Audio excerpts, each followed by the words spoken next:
Good morning, everybody, and welcome back to our channel.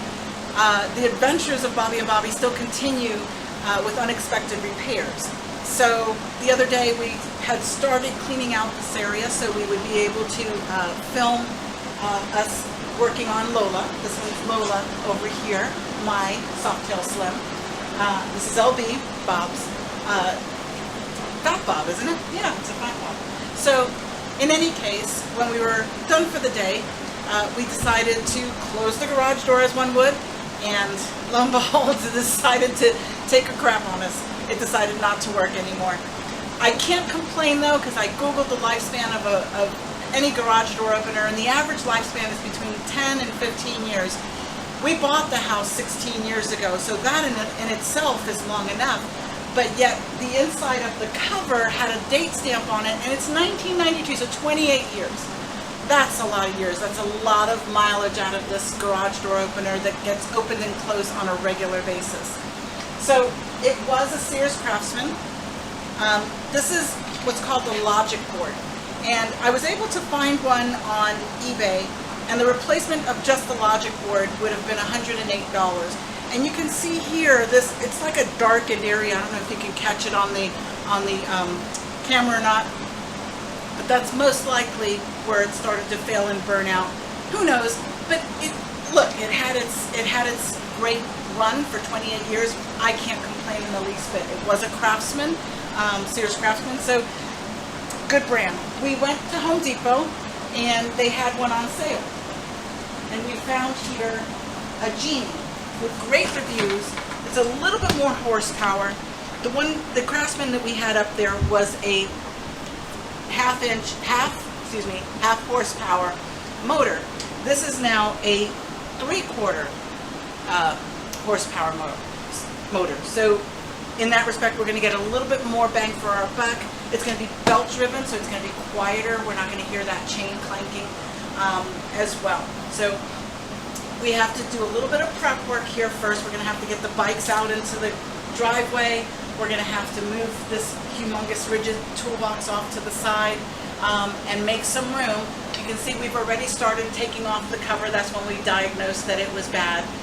So this entire system, from the motor all the way to the door, is what we're replacing. And we'll get cleaned up and settled up, and we'll be back in just a minute. Okay, so with the help of my husband, managed to get this down off of the ceiling. The motor was much heavier than I anticipated. You can see here that the brackets and the mounting was all held on by these pins with split rings. So all the pivot points, basically. So once we removed the pivot points, we were able to bring down or lever down the entire motor with the bracket and the chain.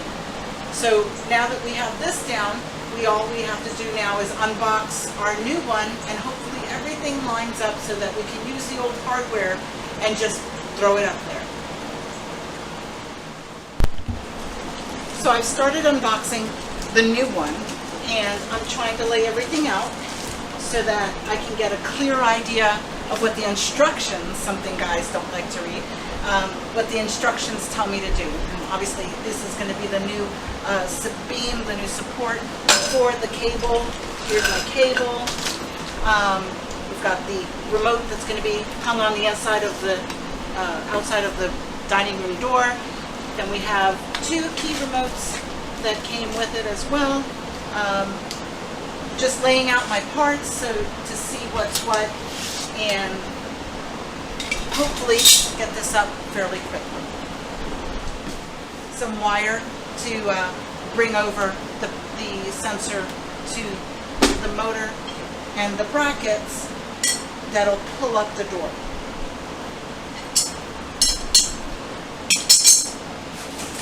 Please recycle.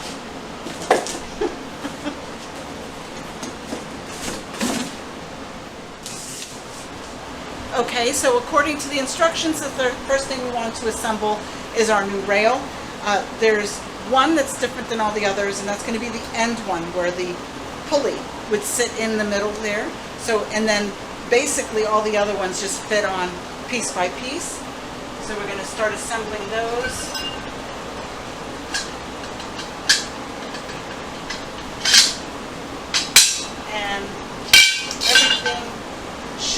nice and smoothly. According to the instructions again, it says that nothing should ever have to be forced, although they are slippery.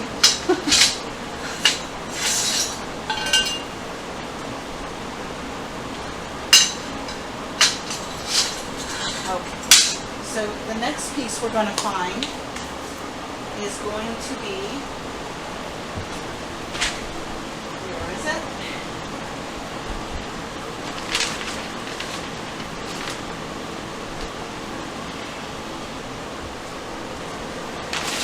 This one. It's right in front of me. Okay, and we're going to slide this on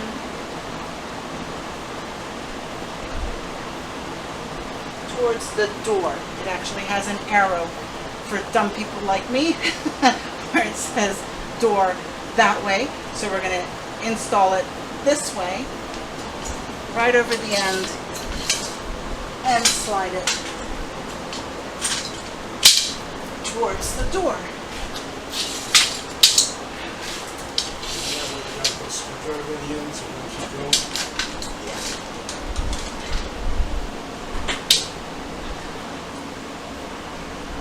So in order for it not to slide all the way off of the end while I'm working on it, I'm just going to random screwdriver, put it through the hole so that this will slide no further and actually defeat the purpose of what I'm trying to accomplish. Okay, so the next item that we want to do is put the pulley on.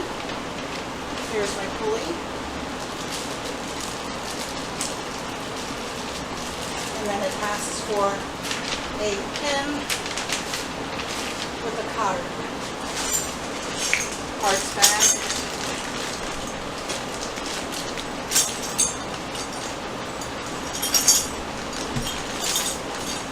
Here's my cotter pins. And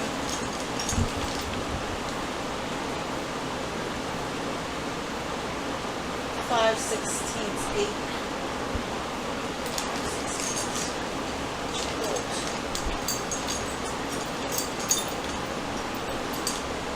believe it's going to be this one.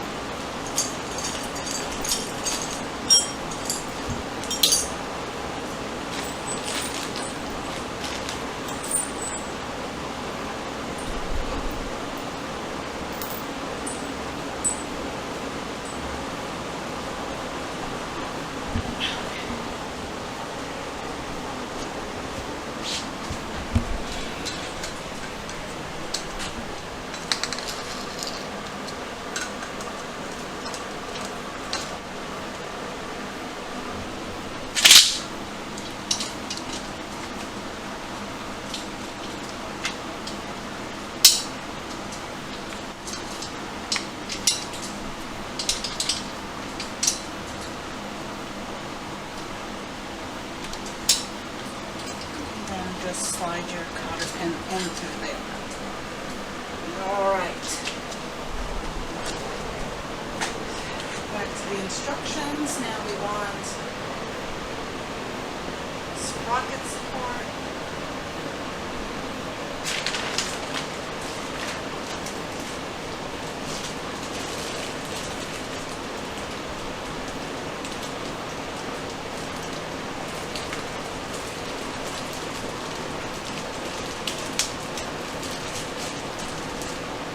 That's greasy.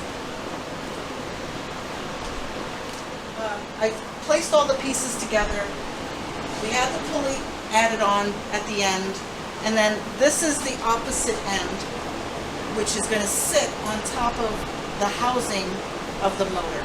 So this is going to be our cable, and the instructions show a specific direction that we want to install this.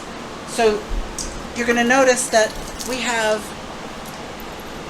a gold end and a silver end, and the silver end apparently goes around the pulley, whereas the other end comes around from the other direction. So I'm just going to lay this on the floor so I don't step on it, hopefully.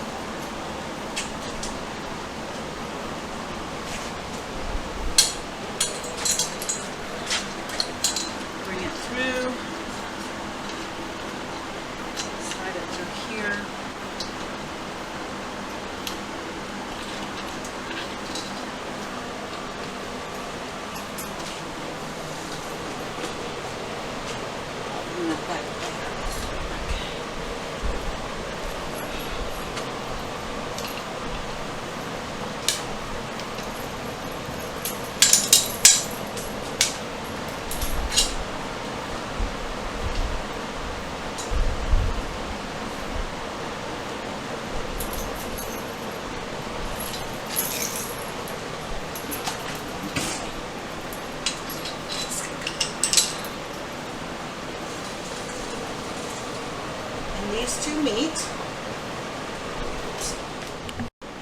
Okay, so now that we've got the two bolts, the gold bolt and the silver bolt meeting on the other side, now we want to add the turnbuckle that's going to draw them closer together and create the tension that's going to move the belt.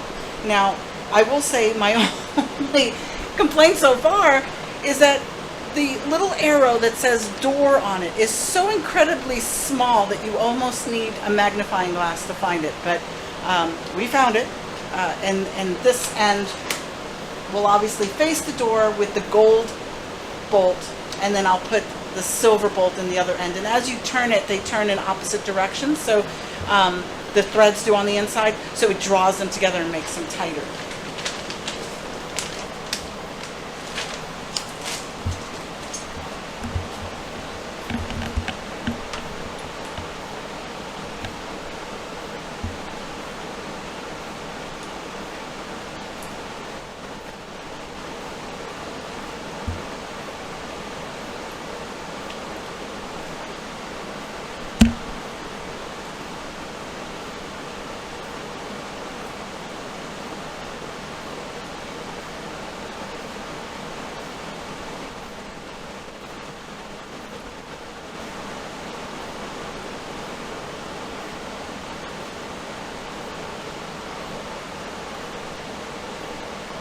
Actually feel it getting a little bit more difficult now, creating the tension.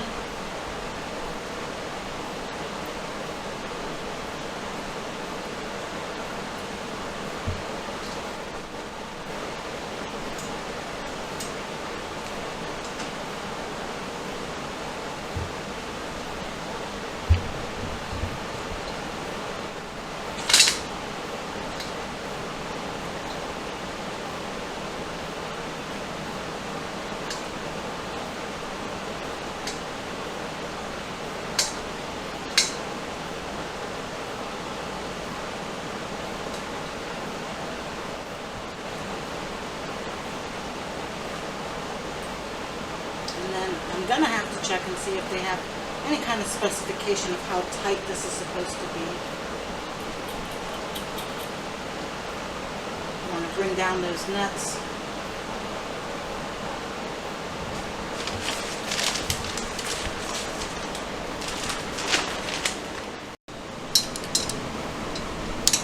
Okay, so according to the instructions, this is a very vital part so that nothing loosens up.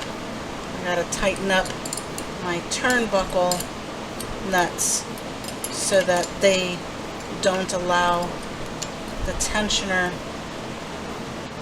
to loosen up over time.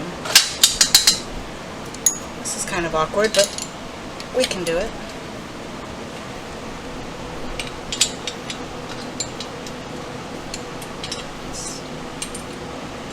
It seems counterintuitive to do a clockwise or counterclockwise turn. Here we go. Alright. Okay, so we've gotten to the point now where that we're ready to attach the entire assembly to the power head. I've got the 4 screws, self-tapping screws, that are going to hold in not just the strap, but also the head, the gear head. I've got to slip this over.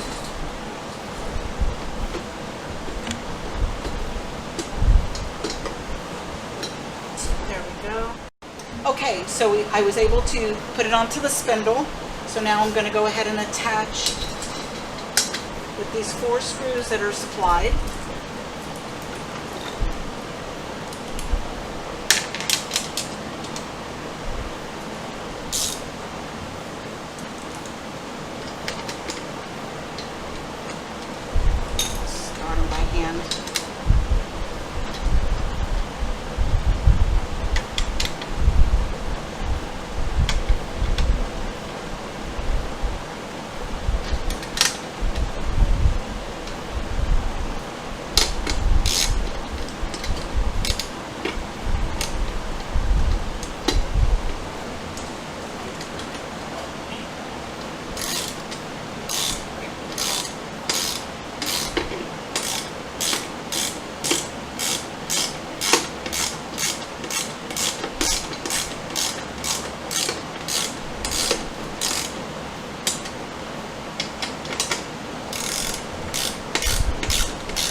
things that they said in the instructions was to make sure you don't over tighten these.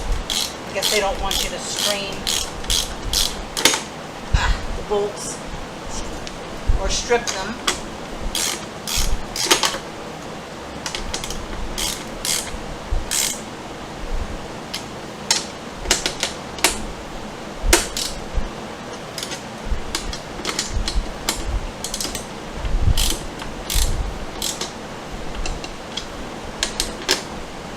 Okay.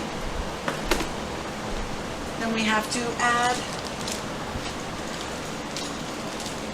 this little plate that's going to protect the belt.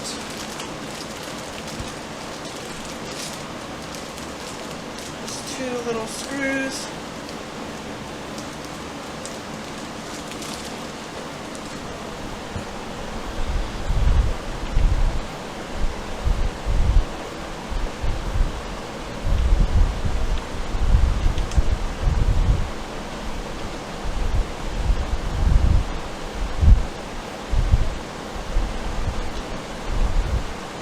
Either use a driver or a flathead screwdriver.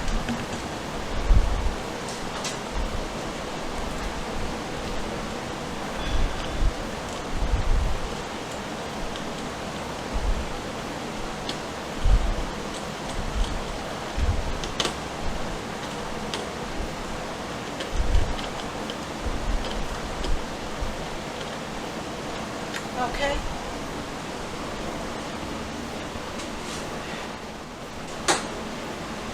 And now, I believe we're ready for some brackets. Okay, so quick update. So we completely assembled the entire piece to the power source here, the motor, and then we did have to replace the bracket that's above the header of the garage door. The old bracket was larger, no big deal. We already had our measurements, so we went ahead and put the new bracket, the new cotter pin with the, I forget what type of bolt they call it, but it's a bolt with a cotter pin. So now we're going to come back over here and we're going to mount the head, the motor head, to the brackets that we had before. We did a quick rough comparison, and it looks like we're fortunate enough that it's in the same spot. So we'll be back in a minute. Okay, so we were able to get these started, and now I'm just going to go ahead and tighten these up.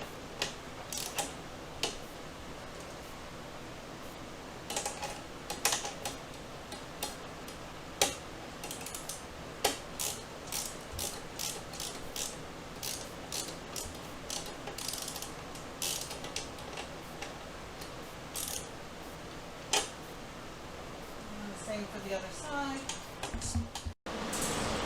Okay, so we weren't 100% fortunate with the old brackets. We had to remove the old bracket from the door for the hinge because it was a different size. No surprise, but it would have been nice if we didn't have to change it. But anyway, we changed it out, and this is the new one now.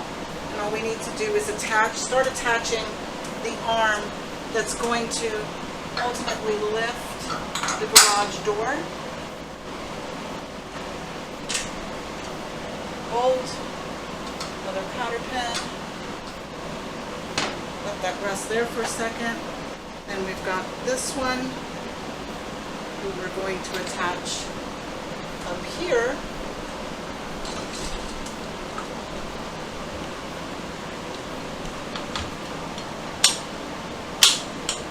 Okay, there's another cotter pin, if I can see that hole.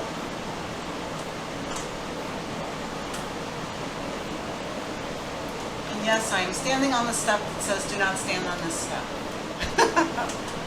Okay.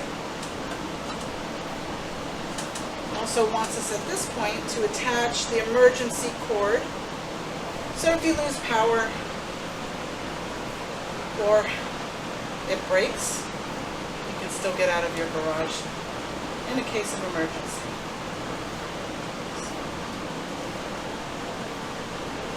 Very good at tying knots. Let's see what we can do here.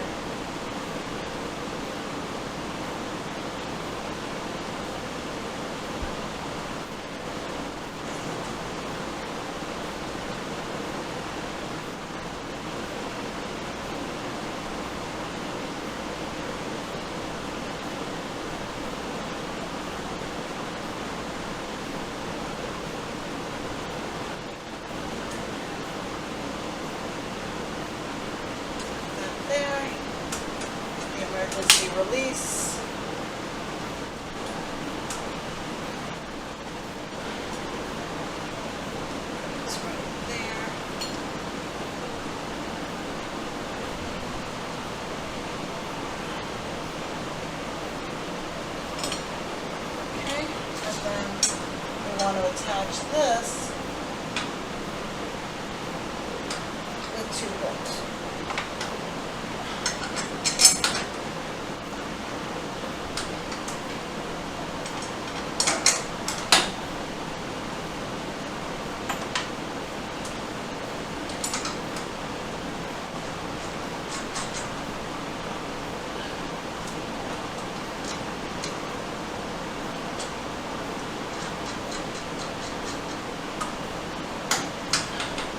Snugged up a little bit.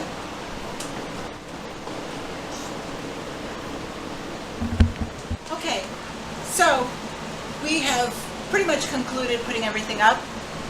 We managed to wire in, well, I had my husband, the electrician, do it, wire in the motor to the controller. Now we cheated a little bit in the sense that we didn't want to run up into the attic and actually pull the new wire.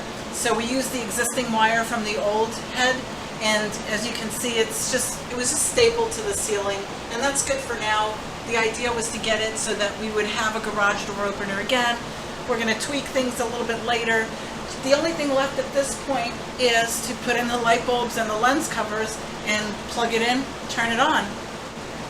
And then at the end we'll have to program the little remote control that we can have for our key fobs. But we're probably not going to do that today.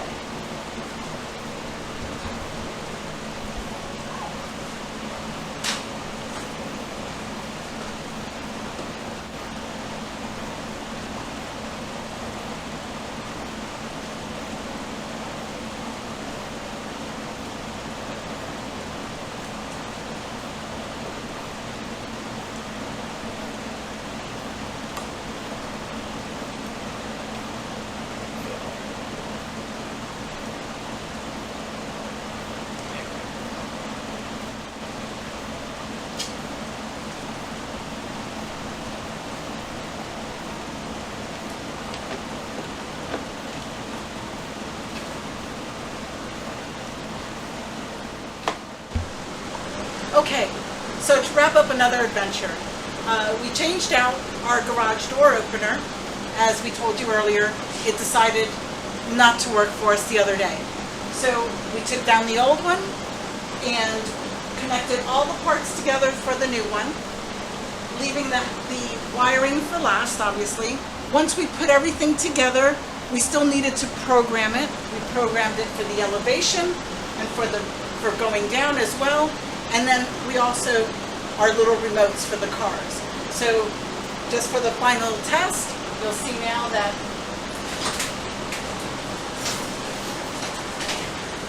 and it is so much quieter than our old driven motor that we had before. We had a chain driven motor before, and this is a belt driven motor. So much more quiet. You can barely tell it's opening in comparison. Hopefully we get another 28 years out of this one. No guarantees, obviously, but I'll be happy with 10 or even 15. But thank you very much for tuning in. I hope you like our videos and you keep watching us. Subscribe. We'd love to see you again and hope to see you soon. Thank you.